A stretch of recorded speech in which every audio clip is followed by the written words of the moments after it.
Bonjour et bienvenue dans ce nouveau coaching live. Alors la question du jour est la suivante.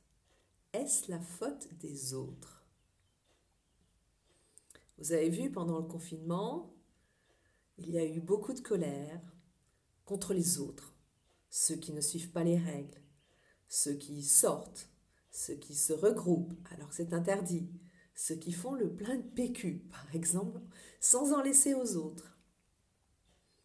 Ces gens-là. Et on voit que les méchants, c'est toujours les autres.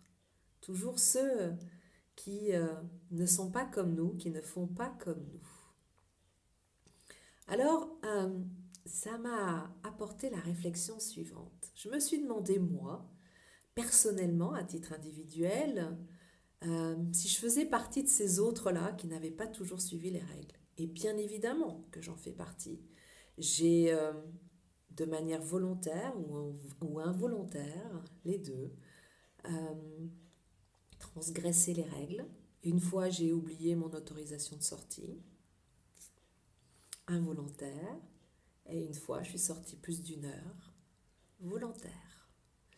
Donc, cette différenciation non-stop que l'on fait entre soi et les autres est en fait une grave erreur de jugement que nous faisons. Et pourquoi la faisons-nous? Parce que nous la faisons tous et toutes. Il y a les gens, quand on dit les gens, tout est dit, c'est les autres, les gens, et puis nous. Alors pourquoi est-ce que nous faisons cette grande différence entre les autres, les gens et nous? Eh bien parce que on est dans ce réflexe humain de toujours trouver des coupables, vous savez, des méchants. S'il y a des coupables, c'est que moi je suis innocent, innocente. S'il y a des méchants, c'est que moi je suis gentille. Très très bon pour l'image de moi-même, très très bon pour l'estime de moi-même. Si les autres ne sont pas bien, moi je suis bien, puisque je peux juger qu'ils ne sont pas bien. Il y a un pays qui est très très fort en la matière, c'est les États-Unis. Vous avez bien vu, ils sont toujours dans cette dichotomie, dans ce côté binaire. Alors au début, les méchants, c'était les Indiens.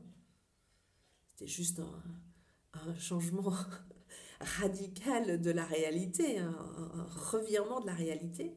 Après, il y a eu évidemment l'URSS et le communisme, et puis le terrorisme, et puis maintenant c'est la Chine avec le Covid-19, évidemment. C'est là d'où le mal vient. Donc toujours cette manière de chercher un responsable à l'extérieur, un coupable, un méchant. Et on voit que c'est quand même très enfantin comme fonctionnement, pas très évolué, puisqu'on fait tous et toutes des erreurs, n'est-ce pas? Donc quand on dit que l'autre est méchant, on est en train de dire que nous sommes gentils, que nous sommes des gens formidables. Alors que c'est faux.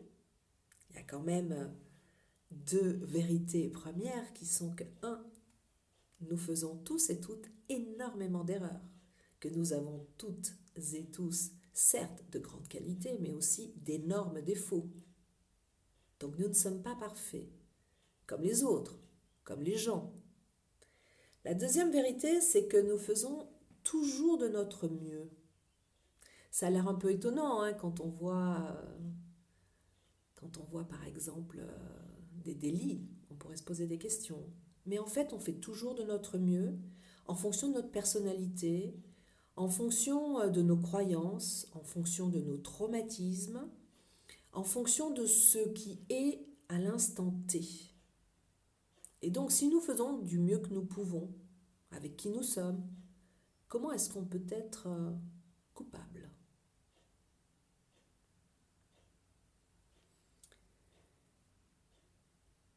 C'est toujours aussi une compréhension erronée de penser qu'il y a les autres et moi. J'entends beaucoup, non seulement, je vous l'ai dit, les gens et moi, mais j'entends aussi beaucoup les hommes politiques dire les Français. Les Français, comme si eux n'étaient pas concernés par le confinement des Français qui ont bien fait, qui se sont bien confinés. Comme si eux, le confinement ne les concernait pas. Comme s'ils étaient au-dessus et qu'ils jugeaient l'état de confinement des Français, le bon suivi des règles.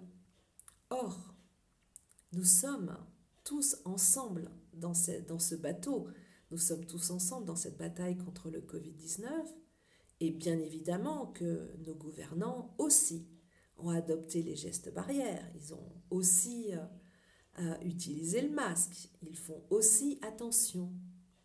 Et je crois que ce serait important pour nous, pour notre mieux vivre ensemble, de commencer à penser le nous. Nous ensemble, nous les Français, nous faisons tout ça ensemble. Pas les gouvernants d'un côté et le peuple de l'autre. Non, tous ensemble. Nous faisons tous ensemble un effort pour essayer de survivre à ce fameux Covid-19, de passer cette grosse tempête. Nous.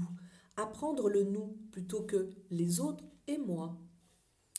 En spiritualité, je vous l'ai dit, on apprend le non-jugement.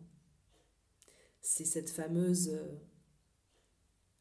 paille que l'on voit dans l'œil de l'autre, alors que dans les nôtres, il y a deux grosses poutres.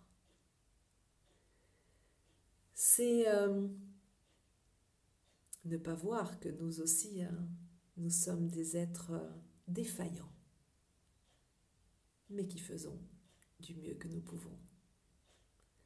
Le non-jugement est vraiment une très grande qualité, une très grande leçon de la spiritualité. Et la spiritualité va encore plus loin, parce qu'elle dit qu'il n'y a pas de différence entre soi et l'autre. Il n'y a pas les autres et moi. Non, il y a nous tous ensemble et il n'y a pas de séparation.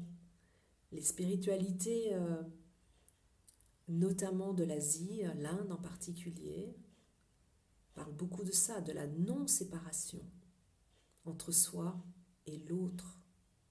C'est une illusion d'optique, on pourrait dire, de se croire séparé de l'autre. Thich Nhat Hanh a même créé ce titre de ce nouveau mot, d'inter-être. Nous intersommes. C'est-à-dire que je n'existe pas sans les autres, et les autres n'existent pas sans moi non plus. C'est une sacrée réalité, et j'aime bien ce mot de sacré, à comprendre. Personnellement, j'ai eu cette expérience mystique extraordinaire avec un swami, un moine indien, vraiment cette expérience de la non-séparation. J'ai vécu, j'ai vu, je ne sais pas comment vous l'expliquer, que nos atomes qui formaient notre corps se mélangeaient et que donc je n'étais pas dans une enveloppe physique fermée. C'était vraiment une grande expérience que cette non-séparation. Et quand on commence à comprendre cette non-séparation entre moi et les autres, eh bien, on est beaucoup plus dans la bienveillance, on est beaucoup plus dans la compassion, dans l'accueil. Et cette bienveillance, cette compassion, elle commence par nous-mêmes. Aime ton prochain comme toi-même. Vous savez bien que nous avons tous et toutes dans notre tête ce fameux personnage qui critique tout le temps, cette voix intérieure qui est tout le temps en train de nous critiquer, de nous juger, de nous condamner non-stop. Eh bien, quand on commence à avoir de la bienveillance pour soi, cette voix-là commence à se taire et du coup, on est beaucoup plus ouvert vers les autres, beaucoup plus accueillant de la réalité des autres. Voilà, c'est un coaching spirituel. Cette partie des coachings est toujours là dans les coachings que je donne parce que ça permet une compréhension au plus profond de notre fonctionnement humain. Et voilà, je vous laisse à cette réflexion et je vous dis à demain. Au revoir.